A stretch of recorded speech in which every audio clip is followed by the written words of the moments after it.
ಆಗಲ್ಲ. ನನ್ನ ದೇಶದಲ್ಲಿ ಜನ ಮಲ್ಕೊಳ್ಳಿಕ್ ಜಾಗ ಇಲ್ಲದೆ, ಹೊದ್ಕೊಳ್ಳಿಕ್ ಬಟ್ಟೆ ಇಲ್ಲದೆ ಒದ್ದಾಡ್ತಿರ್ಬೇಕಾದ್ರೆ ನಾನು ಈ ಸುಪ್ಪತ್ತಿಗೆ ಮೇಲೆ ಹೆಂಗ್ ಮಲಗಲಿ ತಾಯಿ, ನನಗ್ ಸಾಧ್ಯ ಆಗ್ತಾ ಇಲ್ಲ, ಅಲ್ಲಿ ನಿದ್ದೆ ಬರಲ್ಲ ಅಂತ ಕಣ್ಣೀರು ಸುರಿಸ್ತಾ ಇದ್ದಂತ ವ್ಯಕ್ತಿ ಹೋಗಿ ಪೂರ್ವ ದಿಕ್ಕಿನಲ್ಲಿರುವಂತ ಭಾರತದ ದಿಕ್ಕಿಗಿರುವಂತ ಕಿಟಕಿನ ಹಿಡ್ಕೊಂಡು ಸ್ವಲ್ಪ ದೀರ್ಘವಾಗಿ ಕಣ್ಣೀರು ಸುರಿಸಿದ್ದಂತೆ ಆ ತಾಯಿ ಹೇಳ್ತಾಳೆ, ನನ್ನ ಜೀವಮಾನದಲ್ಲಿ ಇಂಥದ್ದೊಬ್ಬ ದೇಶಭಕ್ತನ ನಾನು ನೋಡ್ಲಿಲ್ಲ, ತನ್ನ ದೇಶವನ್ನು ಏನ್ ಪ್ರೀತಿಸ್ತಾನ್ರಿ ಇವನು ಅಂತ ಯೋಚನೆ ಮಾಡ್ರಿ. ಏನು ಅಪರೂಪದ ಭಕ್ತಿ ಇರ್ಬೋದು ಅವ್ರದ್ದು.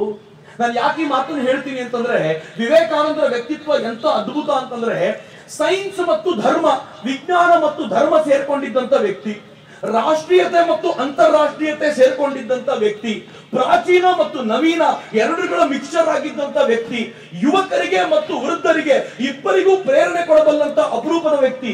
ಇಂಥ ವ್ಯಕ್ತಿ ಇದುವರೆಗೂ ಭೂಮಿ ಮೇಲೆ ಬಹುಶಃ ಮತ್ತೊಬ್ಬ ತಿರುಗಾಡಿರ್ಲಿಕ್ಕಿಲ್ಲ ಅನ್ನೋದನ್ನ ನಾನಂತೂ ಖಡಾಖಂಡಿತವಾಗಿ ಹೇಳಬಲ್ಲೆ. ಯಾಕೆಂದ್ರೆ ಅನೇಕರ ಜೀವನ ಓದಿದ್ಮೇಲೆ ಇಷ್ಟಂತೂ ಧೈರ್ಯವಾಗಿ ಹೇಳುವಂತ ತಾಕತ್ತನ್ನ ಗಳಿಸ್ಕೊಂಡಿದ್ದೀನಿ. ಯಾಕೆಂದ್ರೆ ವಿವೇಕಾನಂದರಂತ ವ್ಯಕ್ತಿಯನ್ನ ಭೂಮಿ ಹಡಿಬೇಕು ಅಂದ್ರೂ 100 ಸಲ ಯೋಚನೆ ಮಾಡಬೇಕಾದ ಚಿಂತನೆ ಇದೆ ರೀ. ಅಂತ ಅಪರೂಪದ ವ್ಯಕ್ತಿ ಸ್ವಾಮಿ ವಿವೇಕಾನಂದ. ಇವತ್ತು ವಿವೇಕಾನಂದ ಭಾರತಕ್ಕೆ ಅತ್ಯಂತ ಪ್ರಮುಖವಾದ ಆದರ್ಶ. ಇವತ್ತು ವಿವೇಕಾನಂದ ಭಾರತದ ತರುಣರಿಗೆ ಸರಿಯಾದ ಮಾರ್ಗ ತೋರಬಲ್ಲಂತ ಏಕೈಕ ವ್ಯಕ್ತಿ.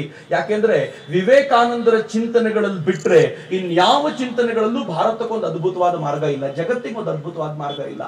ಕಮ್ಯುನಿಸ್ಟ್ ಕೇಳಿ ನೋಡಿ, ಜಗತ್ತನ್ನು ಉದ್ಧಾರ ಮಾಡೋದು ಹೆಂಗೆ ಅಂತಂದ್ರೆ ಕಮ್ಯುನಿಸ್ಟ್ ಅವ್ರು ಹೇಳ್ತಾರೆ ಶ್ರೀಮಂತರ ದುಡ್ಡನ್ನೆಲ್ಲ ಕಿತ್ಕೊಳ್ಳಿ, ಬಡವರಿಗೆ ಕೊಟ್ಬಿಡಿ, ಎಲ್ಲ ಸಮಾನವಾಗ್ತಾರೆ, ತುಂಬಾ ಚೆನ್ನಾಗಿರುತ್ತೆ. ಅಂದ್ರೆ ಶ್ರೀಮಂತರನ್ನು ಬಡವರನ್ನು ಮಾಡಿ ಇವ್ರಿಗೆ ಈಕ್ವೇಟ್ ಮಾಡ್ಬಿಟ್ರೆ ಸರಿ ಹೋಗುತ್ತೆ ಅಂತ. ಯಾರಾದ್ರೂ ಸರಿ ಹೋಗುತ್ತೆ ಅಂತಾರ?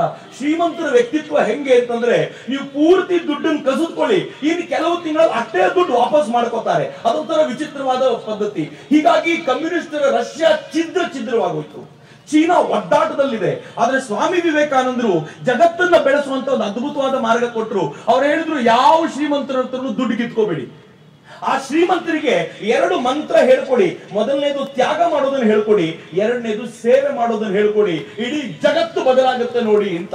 ನನಗೂ ಮೊದಲು ಅರ್ಥ ಆಗ್ತಿರಲಿಲ್ಲ, ಬದಲಾಗೋದು ಹೆಂಗೆ? ಯಾವಾಗ ಒಬ್ಬ ಶ್ರೀಮಂತ ತ್ಯಾಗ ಮಾಡ್ತಾನೋ ಅವನು ದೊಡ್ಡವನಾಗಿ ಇರೋದೇ ಇಲ್ಲ.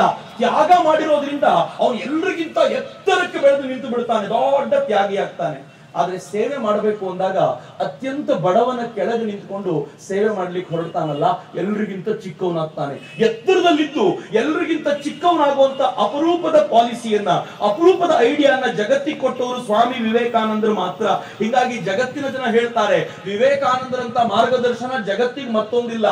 ಅದಕ್ಕೋಸ್ಕರ ಜಗತ್ತಿನ ಜನ ಯೂತ್ ಐಕಾನ್ ಭಾರತಕ್ಕೆ ಯಾರು ಅಂತಂದ್ರೆ ವಿವೇಕಾನಂದ ಅಂದ್ರೆ ಅವ್ರು ಹೇಳ್ತಾರೆ, ಜಗತ್ತಿಗೆ ಯೂತ್ ಐಕಾನ್ ವಿವೇಕಾನಂದ ಬಿಟ್ರೆ ಮತ್ತೊಬ್ಬರಿಲ್ಲ ಅಂತ ಇಡೀ ಜಗತ್ತು ಮಾತಾಡುವಂತ ಸ್ಥಿತಿ. ಅದಕ್ಕೆ ಬರಾಕ್ ಒಬಾಮಾ ಭಾರತಕ್ಕೆ ಬಂದಾಗ, ನಿಮ್ಗೆಲ್ರಿಗೂ ಗೊತ್ತಿರಬೇಕು, ಅಮೆರಿಕಾದ ಅಧ್ಯಕ್ಷ ಭಾರತಕ್ಕೆ ಬಂದು ನಮ್ಮ ಸಂಸತ್ ಸದಸ್ಯರನ್ನ ಉದ್ದೇಶಿಸಿ ಒಂದು ಮಾತನಾಡ್ತಾ ಹೇಳ್ತಾನೆ, ನಾನು ಯಾವ ಊರಿಂದ ಬಂದಿದ್ದೀನಿ ಗೊತ್ತೇನು?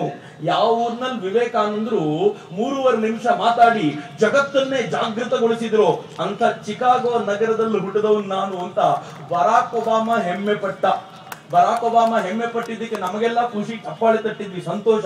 ನಾನೊಬ್ಬ MP ಫೋನ್ ಮಾಡಿ ಕೇಳಿದೆ, ಅಲ್ಲರಿ ಬರಾಕ್ ಒಬಾಮಾ ಹಂಗ ಹೇಳಿದ್ದಕ್ಕೆ ಚಪ್ಪಾಳೆ ತಟ್ಟಿದ್ರಲ್ಲ, ನಿಮ್ಮಲ್ಲಿ ಯಾರಾದ್ರೂ ಒಬ್ರು ನಿಂತ್ಕೊಂಡು, ಅಲ್ಲ ಕಣಯ್ಯ ಅವ್ರು ಭಾಷಣ ಮಾಡಿದ ಊರಿಗೆ ಇಟ್ಟು ಧಿಮಾಕು ನಿನಗೆ, ಇನ್ನು ಅವ್ರು ಹುಟ್ಟಿದ ದೇಶದವ್ರು ನಾವು ನಮಗೆ ಧಿಮಾಕ್ ಇರಬೇಡ ಅಂತ ಒಂದು ಮಾತು ಹೇಳಿದ್ರೆ ಏನ್ ಮಜಾ ಬಂದಿರೋದು ಅಂತ ಯಾವತ್ತಾದ್ರೂ ಯೋಚನೆ ಮಾಡಿದ್ದೀರಾ ಅಂತ.